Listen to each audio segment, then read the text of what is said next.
Hey, Matt, today we're gonna review the cheapest track saw that you can buy on Amazon. Let's go. Over the last few weeks, I've actually reviewed a Kreg track saw and the Festool track saw separately, and now I've got the Wen in here because I had a lot of requests on what I thought about the Wen. In the next video, you're gonna see me compare all three, but in this video, I wanna break down how good the Wen is for the price you get it, and it's a really budget pick. You can get it at a really good price, if it's any good. Let's see.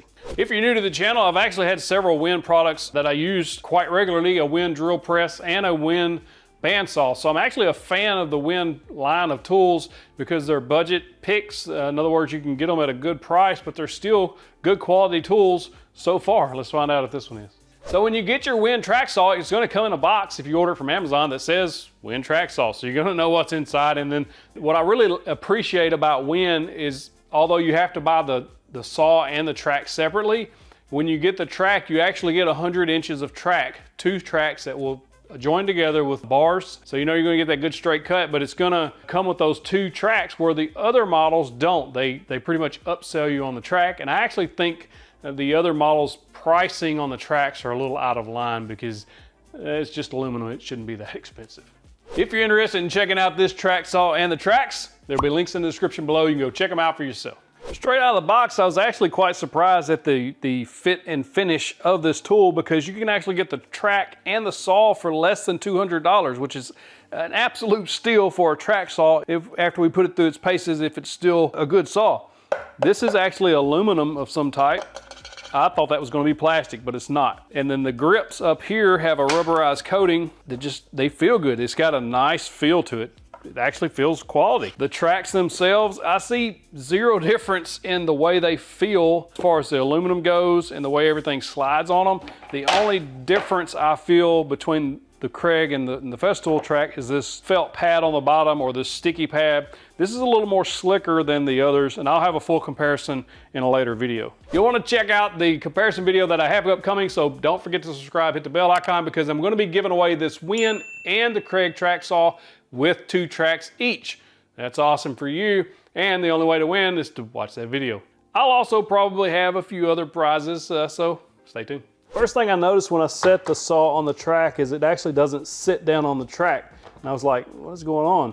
Well, it's the anti-kickback feature. All you have to do is just twist this little knob and it sits down on there. Now, move around to the front. It also has this little piece here that you need to pick up and engage onto the track. What that does is actually, there's a little metal piece in there that's going to slide into the groove and lock that on the track. I haven't seen that before. One thing to mention is this piece actually pulls up to be able to engage it. If you don't, you're gonna be sitting here like me and twisting, trying to figure out what's going on. Pull up and engage. Once you do that, it's solid on the track, so that's really good. I was actually a little surprised that the Wen comes with an anti-kickback feature, and what that means is you can, once you have that engaged on there, so when you set it down on the track, make sure it's engaged, you can push it forward with ease. However, when you go to pull back on it, I mean, I was really giving it a pull. It actually locks it from moving backwards on you. That's a really good safety feature. There's a couple of switches right here on the top that you can see. It's a toggle switch. What does that do? Well, one is a blade change, so you can lock the saw down and be able to access right there without having to hold it in place. So you can take the tool that is included and be able to swap that blade out right here. The next one is plunge, where you can plunge it to full depth, which is 2.3 inches deep that you can actually plunge cut with this saw. And then the third option, which you can barely see, is called a scoring cut. And that's just so it automatically puts a depth stop on there when you don't actually have to use the built-in depth stop. So it's just giving you enough to where you're going to just score the top of the piece that you're going to cut. It's just a pretty neat feature, I think. You can also bevel cut from 0 to 45. Like most track saws, there's knobs on each end of the saw that you need to loosen off to be able to move it to the bevel. This actually goes to 47 on the scale, and then there's 45 there that you can lock it in place. Now, one thing I do notice on this saw is it has a little deflection there, even at 45. That's, I would not trust that if you need an accurate 45-degree cut. I mean, look at that. That's a lot of play there. I don't know. I think that's concerning. Now you do get this bevel gauge pointer that tells you exactly where you're at on the scale. It shows up well because it's really bright orange.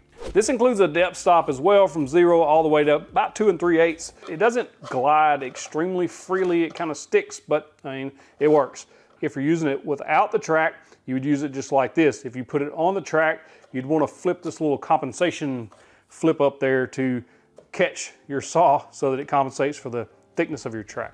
If the saw has any play side to side, there are adjustment knobs on the front and the back where you can snug them up to this track. That makes everything nice and snug so you can get a nice clean cut.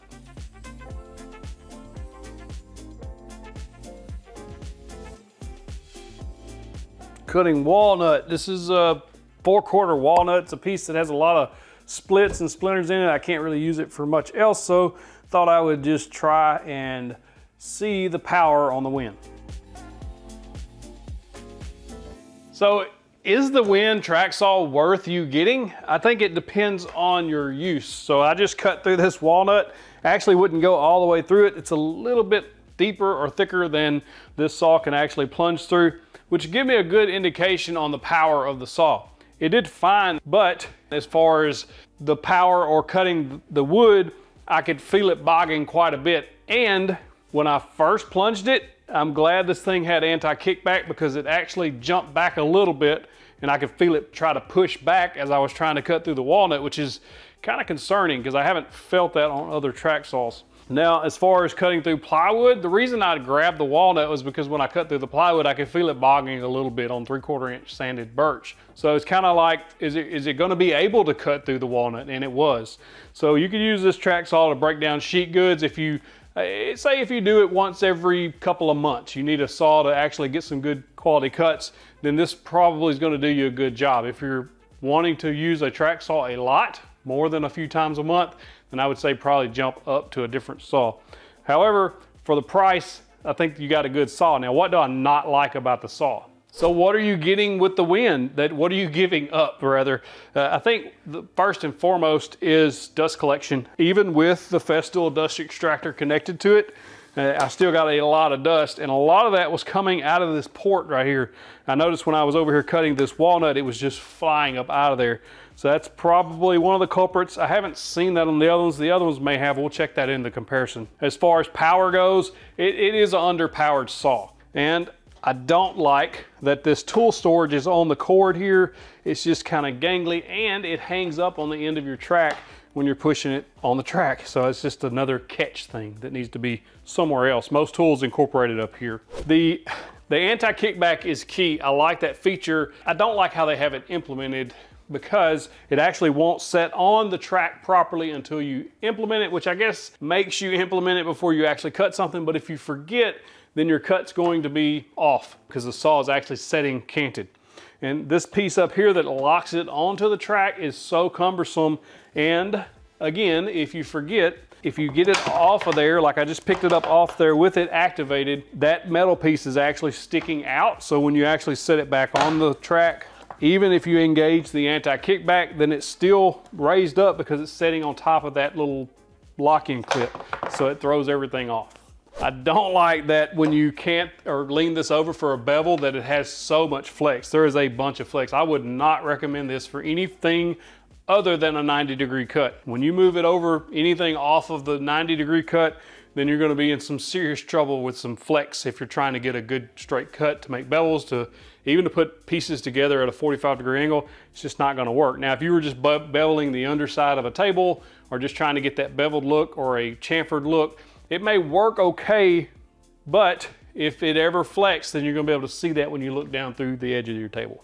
The blade that come with the saw is actually pretty good. It cut through the plywood without splintering, which is surprising because most blades that come on various, especially lower end saws, leave much to be desired. And this one actually did a pretty good job. And it actually cut this walnut really well. So that was pretty cool.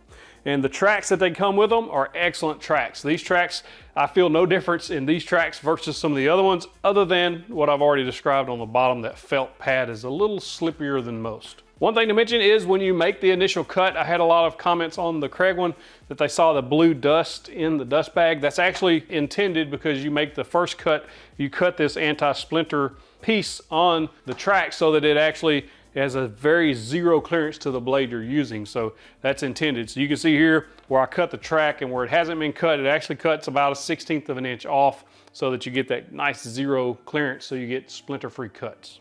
So it's actually a brushed motor, so you don't get the brushless motor like you get on a lot of the more expensive tools, I guess you'd say. The way you change the brushes out, you just take this with a little flat head, take that off, and then they pop right in and out. They're actually super simple to do. As you can see here, they're just little springs with carbide or carbon brushes on there.